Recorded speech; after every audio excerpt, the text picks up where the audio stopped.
Muy buenas, ¿cómo estáis? Bienvenidos a una nueva videolección de siliconvalley.com en la que por fin vamos a escribir un poquito de código CSS. Concretamente veremos qué es el CSS inline, el CSS interno y el CSS externo. Además, al final de la lección analizaremos cuál de estas tres formas es la más correcta para utilizar en tus futuros diseños web. ¡Vamos a ello!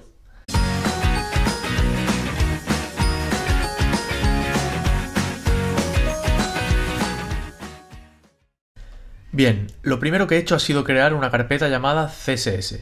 Esta carpeta la incluimos en Sublime Text, es decir, la arrastramos hasta Sublime Text. Y aquí dentro vamos a ir creando los distintos documentos HTML y CSS necesarios.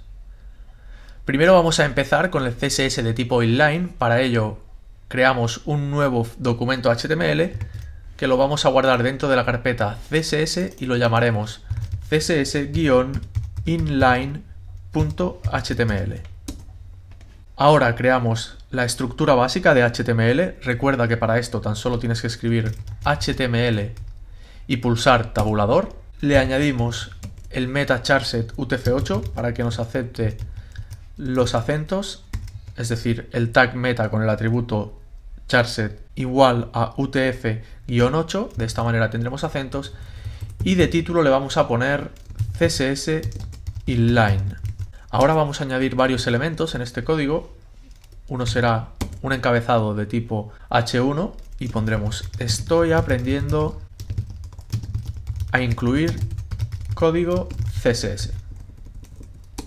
Y luego pondremos un párrafo que diga primero vamos a aprender la opción inline. Y guardamos esto. Bien, ¿cómo funciona la opción inline? Pues es muy sencillo.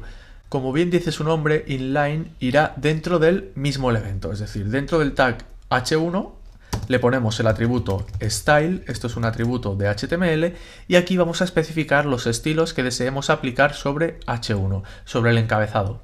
Por ejemplo, podemos decirle que queremos que sea de color rojo, color, es decir, utilizando la propiedad color red, ponemos punto y coma después de la propiedad. Ahora seguimos y podemos añadirle, por ejemplo, un margin bottom. Recuerda cuando vimos el modelo de caja, el margin bottom dejará un margen del tamaño que indiquemos debajo de H1. En este caso queremos que sea de 10 píxeles. Y podemos utilizar, por ejemplo, la propiedad font size, font-size, que nos permite especificar el tamaño de la fuente. Le podemos poner 40 píxeles, por ejemplo. Esto lo guardamos. Y ahora vamos a especificar algunos estilos para el párrafo. Para ello utilizamos de nuevo el tag style y le asignamos, por ejemplo, color green, es decir, que el texto sea de color verde. Le decimos font style italic. Esto lo que hará será aplicar estilo itálico, es decir, estilo cursiva a nuestro texto. No te preocupes ahora de aprendértelo, ya dedicaremos una lección a cómo dar formato a texto. Después podemos indicar background color. Esto nos permite elegir un color de fondo para este elemento. Podemos decir que sea de color yellow, de color amarillo. Y por último podemos especificar un padding, que esto, si recuerdas del modelo de caja, es el espacio que se crea alrededor del elemento que comparte el mismo color de fondo, que tenga por ejemplo 20 píxeles. Si esto lo guardamos y lo abrimos en el navegador, vemos que se ha aplicado los estilos en el encabezado H1 y también en nuestro párrafo. Bien, lo cierto es que el inline CSS no es para nada recomendado porque, como hemos venido repitiendo a lo largo de muchas sesiones anteriores, el HTML sirve para definir la estructura y la semántica de nuestro código y no el aspecto visual. Por tanto, en este caso estamos mezclando totalmente el aspecto visual con la estructura y por tanto no es recomendado. Sí que es cierto que este tipo de estilos, esta manera de aplicar los estilos, se suele utilizar a la hora de crear, por ejemplo, layouts de newsletters porque todavía pertenecen un poco a la prehistoria y así es como se hacían antes las cosas a la hora de crear páginas web. Pero nosotros no lo vamos a utilizar.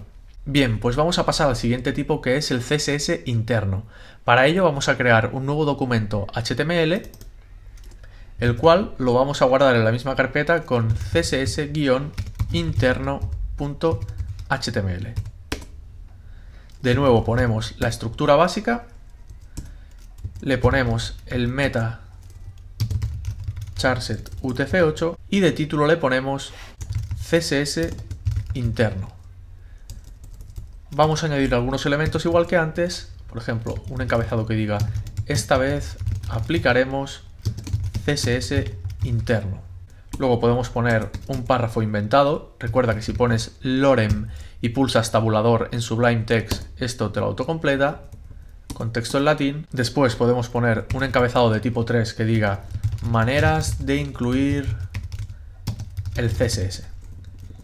Y esto ponemos un listado ordenado donde cada elemento diga, por ejemplo, inline, después diga interno y finalmente externo. Bien, pues ¿cómo se aplica el CSS interno? Pues muy sencillo. Lo que hacemos esta vez, en lugar de poner los estilos dentro de cada etiqueta, los pondremos un poco más separados, dentro del elemento head. Para ello tenemos que utilizar la etiqueta style seguido del atributo type igual a text/CSS y cerrar la etiqueta, ¿de acuerdo? Dentro de esta etiqueta vamos a definir los distintos estilos y esta vez vamos a utilizar selectores, como vimos en la primera lección de CSS, para poder especificar a qué elemento hacemos referencia cuando definimos su estilo. Por ejemplo, el selector H1, abrimos y cerramos llaves, servirá para definir los estilos del encabezado de tipo 1. Pero antes déjame que defina los estilos, por ejemplo, para body, para el cuerpo.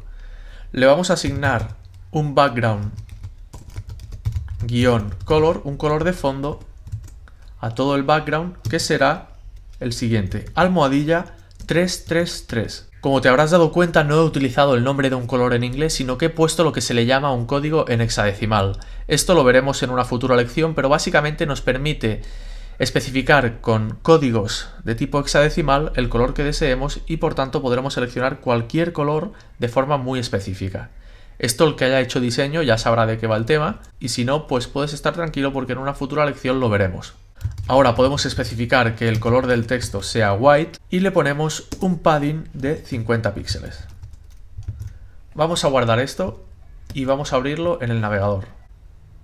Fíjate que se han aplicado los estilos que hemos definido para el body. Por un lado, el texto está de color blanco y el fondo está de color grisáceo que hemos definido con el código hexadecimal.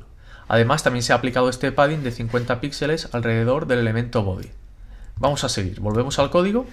Vamos a definir los estilos para el encabezado de tipo H1. Por ejemplo, le podemos decir que sea color yellow para que el texto sea de color amarillo. Si esto lo guardamos y actualizamos, vemos que se ha aplicado este nuevo estilo. Ahora vamos a aplicarle un estilo especial a nuestro párrafo, por tanto, P, el selector P, abrimos y cerramos llaves y, por ejemplo, le podemos decir que tenga un font-size, es decir, un tamaño de fuente de 18 píxeles.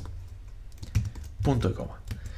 Si guardamos y actualizamos, vemos que crece el tamaño del párrafo. Seguimos dando estilos. Ahora utilizamos el selector H3 para el encabezado de tipo H3 y le definimos un color igual a orange, a naranja. Si guardamos y actualizamos, ha funcionado. Y finalmente, a la lista ordenada, OL, de selector, le vamos a asignar un background color de color blanco. Vamos a decir que su texto sea de color grisáceo, el que hemos utilizado para el fondo. Le vamos a definir un padding de 30 píxeles y si guardamos y vemos cómo esto queda, fíjate que como es un elemento de tipo bloque, ocupa todo lo que ocupa la ventana, a excepción del padding de 50 que le hemos dejado al body. Por tanto, como vimos en el modelo caja, nosotros podemos definirle un width en concreto, por ejemplo de 100 píxeles, y esto dejará de ser de tipo bloque y ocupará simplemente el width, es decir, la anchura que nosotros le hemos indicado. Hasta aquí lo que es CSS interno. Como ves, es muy sencillo. Se trata de separar en cierto modo de una forma menos sucia, es decir, de ensuciar menos el código. Esta forma sigue sin ser la más recomendada porque de nuevo estamos mezclando lo que son aspecto visual, diseño, con lo que es la estructura de nuestro código. Por tanto, vamos a pasar al último tipo, que es el CSS externo, que es la más recomendada y que, como ya puedes imaginar, se encargará de separar lo que es el CSS del HTML. Para ello vamos a copiar, vamos a seleccionar todo esto y ahora lo pegamos aquí, en un nuevo fichero. Y este fichero lo vamos a guardar como CSS-style externo.html. ¿Qué es lo que vamos a hacer? Pues vamos a coger todo lo que hay dentro del elemento style, es decir, todos los estilos que hemos definido, los cortamos y creamos un nuevo fichero. Esto lo tabulamos bien para atrás y lo guardamos con el nombre que nosotros queramos. Yo le voy a poner, por ejemplo, estilos, y lo importante es que la extensión no sea .html, sino que sea .css. ¿De acuerdo? Esto lo guardo en la misma carpeta y de esta manera hemos definido los estilos en un fichero aparte de tipo CSS. Esta es la forma que utilizaremos porque separa totalmente los estilos de la estructura. Ahora solo nos queda una cosa, que es decirle al HTML dónde puede encontrar los estilos que tenemos en otro fichero. Para ello borramos esto de style que hemos utilizado para el CSS interno y vamos a utilizar el tag link. El tag link funciona de la siguiente manera.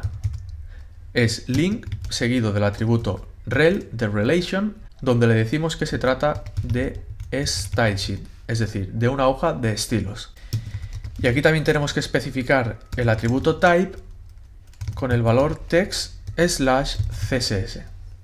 Y finalmente el atributo href, donde le indicaremos la ruta de nuestro fichero de estilos. Esto funciona igual que funcionaba el tag a, el tag enlace, y como en este caso el fichero estilos.css está en la misma carpeta y en el mismo nivel, es decir, no está en una subcarpeta, podremos poner directamente estilo.css.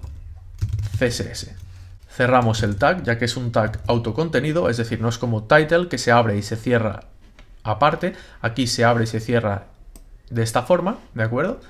Igual que le pasa al tag meta, por ejemplo. Bien, ahora vamos a cambiar un poco el contenido.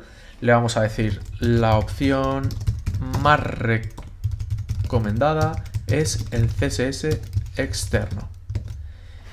Y lo demás lo dejamos igual. Si guardamos y aquí ponemos CSS externo, vemos que está pasando algo, no se están aplicando los estilos. Vamos a ver qué falla. Bien, ya me he dado cuenta de lo que falla. He puesto estilo, pero nosotros lo habíamos llamado estilos.css. Si pongo aquí una S y guardo, ya lo tendríamos. Como ves, esta es la forma más recomendada, por lo que te comentaba antes. Estamos separando totalmente lo que es la estructura y la semántica del diseño y el aspecto visual, y esta es la forma que utilizaremos a partir de ahora. Hasta aquí la lección de hoy. Hemos empezado a tocar un poco de código CSS. En las futuras lecciones iremos viendo partes más concretas y más a fondo, y por tanto, si tienes cualquier duda de lo que hemos estado viendo en la lección de hoy, no dudes en dejar tu comentario y te responderé lo antes posible. Si te ha gustado esta videolección, no olvides darle pulgar arriba y si aún no lo has hecho, suscríbete a mi canal para seguir recibiendo lecciones gratuitas sobre diseño y desarrollo web.